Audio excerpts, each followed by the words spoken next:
மிதுன ராசி பார்த்தீங்கன்னா காலபுருஷ தத்துவத்துக்கு 3வது ராசி. ஏன்னா இந்த ராசி எப்போதும் எப்படின்னா காற்று வேகத்தில் காலையில் சுறுசுறுப்பாக இருக்கக்கூடிய ஒரே ஒரு ராசி பார்த்தீங்கன்னா இந்த மிதுன ராசி.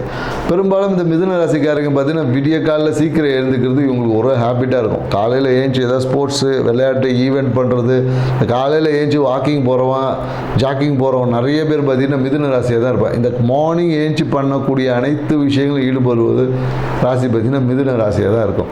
மேலும் இவங்க எப்போதும் எப்படின்னா ஒரு கற்பனை உலகத்தில் இருப்பாங்க. இவங்களுக்கு மனம் பார்த்தீங்கன்னா எப்போதும் எப்படி சொல்கிறதுனா ஏதோ ஒரு விஷயங்களை கற்பனை பண்ணிக்கிட்டே இருப்பாங்க. அந்த கற்பனையே இவங்களுக்கு தீராத மன அழுத்தத்தையும் மன இறுக்கத்தையும் கொடுத்துரும். அதனால் என்னென்னாக்கா நிறைய மிதுன ராசிக்காரங்க பார்த்தீங்கன்னா தூக்கம் வரல இப்படின்ற ஒரு விஷயத்த சொல்லுவாங்க. எனக்கு தூக்கமின்மை இருக்குது, எனக்கு சரியாக தூங்க முடியல, படுத்தா தூக்கம் வர மாட்டேங்குது, ஏதோ ஒரு விஷயங்கள். ஏன்னா இவங்க மனதை எப்போதும் கொஞ்சம் அமைதியாக்கக்கூடிய விஷயங்களில் கொஞ்சம் ஈடுபடணும். ஃபிசிக்கல் ஆக்டிவிட்டிஸ் என்பது அளவாக இருக்கணும். மனதை அமைதியாக வச்சுக்கும் போது இந்த தூக்கமின்மை பிரச்சனையிலேருந்து இவங்களால் இலகுவாக வெளியே வர முடியும். மேலும் இந்த காலகட்டம் பார்த்திங்கன்னா உங்களுக்கு இந்த ஜூலை மாத பலன் எப்படி இருக்குன்னு பார்த்தீங்கன்னா பொருளாதாரம் வருமானம் சார்ந்த விஷயத்தில் ரொம்ப சூப்பராக இருக்கும். நிறைய மிதுன ராசிக்காரர்கள் படிப்புக்காக எடுத்த முயற்சி, படிக்குதா வெளியூர் போகிறது, வெளியூர் படிப்பு சார்ந்த முயற்சிகள் அனைத்தும் பார்த்திங்கன்னா வெற்றி அடையும். அதுக்கு தேவையான சப்போர்ட் உங்களுக்கு கிடைக்கும். மேலும் என்னென்னா நீங்கள் எடுத்த முயற்சிகள் நீங்கள் எந்த முயற்சி எடுத்தாலும் இந்த ஜூலை மாதத்தில் மிதுன ராசிக்காரங்களுக்கு வெற்றினா வெற்றி தான். சில பேர் என்னென்னாக்கா வீடு வாங்கிறதுக்கான வாய்ப்புகள் இருக்குது. வீடு வாங்குறது, நிலம் வாங்கக்கூடிய வாய்ப்புகள், டாக்குமெண்ட்ஸ் சார்ந்த எந்த விஷயம் எடுத்தீங்கனாலும் உங்களுக்கு அதில் வெற்றி அப்படின்னு நம்ம சொல்ல முடியும். மேலும் என்னென்னாக்கா அந்த எடுக்கக்கூடிய முயற்சிகளில் அவசரம் கூடாது, கொஞ்சம் பொறுமையாக தான் எடுக்கணும்.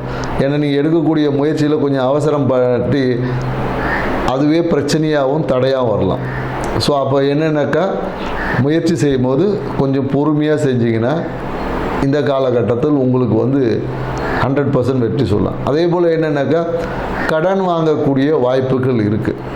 அதனால் கொஞ்சம் கடன் வாங்கும் போது தேவையான கடனா தேவையில்லாத கடனா என்பதை கொஞ்சம் யோசிச்சுக்கணும். அதே போல் என்னென்னாக்கா மிதுன ராசிக்காரர் குறிப்பாக என்னென்னாக்கா இந்த காலத்து தோள்பட்டை வலி, கழுத்து இந்த மாதிரியான இடங்களில் பார்த்திங்கன்னா இடம்புற ஒரு வெப்பத்தால் ஒரு இறுக்கம் ஏற்படும். தோள்பட்டை, கழுத்து, கையிலெல்லாம் ஒரு இறுக்கம் ஏற்படும். சில பேருக்கு வண்டியில் போகும்போது கூட ஏதாவது அந்த நரம்பு இழுக்குது இந்த மாதிரிலாம் சொல்லுவோம். இல்லைன்னா சூட்டு கட்டிகள்லாம் வரும். இது எல்லாமே வரும். இதுக்கு நீங்கள் என்ன பண்ணணுன்னா உடம்பை குளுமையாக வச்சுக்கணும், மனசை அமைதியாக வச்சுக்கணும். இதுதான் இதுக்கு பரிகாரம். உடனே பரிகாரத்துக்கு என்ன எந்த கோயில் போகலாம் கேட்கக்கூடாது. உடல் சார்ந்த பாதிப்புகளுக்கு மருத்துவம் தான் பரிகாரம். மனம் சார்ந்த விஷயம், நம்ம உயிர் சார்ந்த விஷயங்கள், இதுக்கு எல்லாமே ஆன்மீக கோயில் பரிகாரம், மற்ற விஷயங்கள் இருக்குது. உடல் சார்ந்த நோய்க்கு பரிகாரம் என்ன அப்படின்னு பார்த்தீங்கன்னா மருத்துவம் தான் பரிகாரம். ஸோ அதனால் நீங்கள் ஒரு நல்ல அந்த ஒரு மருத்துவத்தை பார்த்துக்கணும். இல்லை உடம்பை குளிர்ச்சியாகவும் மனதையும் அமைதியாக வச்சுக்கிறது இந்த காலகட்டத்தில் சிறப்பான பலனை தரும். அதே போல் என்னென்னாக்கா வெளிநாடு சார்ந்த விஷயத்துலேருந்து ஒரு நல்ல ஒரு செய்தி கிடைக்கும். ஏன்னா வேலையிலேயே பார்த்தீங்கன்னா சில பேர் வெளியூர் போகிறதுக்கான வாய்ப்பு இருக்குது. சில பேர் என்னென்னாக்கா வேலையை விட்டுட்டு வெளியூர் போவாங்க. வேலையில் பார்த்தீங்கன்னா வேலை மாற்றத்திலே வெளியூர் போகிறதுக்கான வாய்ப்புகள் இருக்குது. இல்லை வேலை மாற்றம் இருக்குது, இங்கே லோக்கலில் வேலை செஞ்சுருப்பாங்க, வேலை வேணாம்னு சொல்லி வெளியூர் போகிறதுக்கான வாய்ப்புகள் இருக்குது. ஸோ இந்த காலகட்டத்தில் என்னென்னாக்கா திருமணத்துக்கு தேடுறவங்களாக இருந்தீங்கன்னா திருமணம் வரன் பார்க்கக்கூடிய வரன் உங்கள் வீடு தேடி வரும்னு சொல்ல முடியும். அதே போல் வேலை தேடிட்டு இருந்தீங்கன்னா நீங்கள் வேலையெல்லாம் தேடவே இல்லை. மிதுன ராசிக்காரங்களுக்கு வேலை வேணும்னு சொன்னீங்கன்னா போதும், உங்களை வீடு தேடி யாரோ நண்பர்கள் மூலயமாவோ உறவினர் மூலயமாவோ ஒரு சிறிய விஷயங்கள் உங்களுக்கு அது தேவையான நன்மைகள் வந்துடும். அதே போல் என்னென்னாக்கா ஆனால் மாமியார் சார்ந்த விஷயத்தில் இந்த காலத்தில் ஒரு அழுத்தம் என்பது இருக்கும். ஒன்றும் மாமியார் சார்ந்த விஷயத்தில் இருக்கும், இல்லை மாமியார் சொத்து சார்ந்த விஷயத்தில் இருக்கும். கண்டிப்பாக ஒரு அழுத்தம் இல்லை ஒரு ஃபைனான்ஷியல் ட்ரபுள் என்பது இந்த காலத்தில் ஏற்பட்டு சரியாகும்.